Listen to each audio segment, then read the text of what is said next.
Bike પરથી પડી જવાના કારણે 40 વર્ષીય શ્રીમતી સતીબેન નંદાણીયાના માથામાં ગંભીર ઈજા થઈ હતી.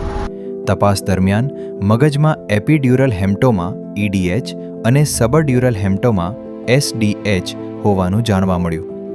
હોસ્પિટલમાં દાખલ સમયે તેમની સ્થિતિ ગંભીર હતી.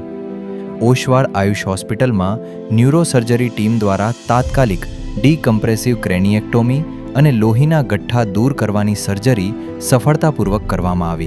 બેન, જ્યારે તમે હોસ્પિટલમાં દાખલ થયા હતા ત્યારે શું તકલીફ લઈને આવ્યા હતા? ત્યારે આમ પડી ગઈ ને એટલે બોલતી નથી, ત્યાં પૂગ્યા ને ત્યાં સુધીમાં એમ. અને હવે કેવી તબિયત છે તમારી?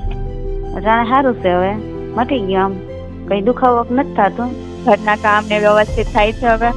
હા, બધું કરી લઈએ હવે તો, ઘરનું કામ બધું થઈ જાય. યોગ્ય સારવાર અને સતત દેખરેખના પરિણામે આજે સતીબેન સંપૂર્ણ સજાગ છે અને તેઓ સ્વતંત્ર રીતે ચાલી શકતા હતા. સમયસર સારવાર અને નિષ્ણાતોની કાળજીથી મળ્યું જીવનને નવું બળ.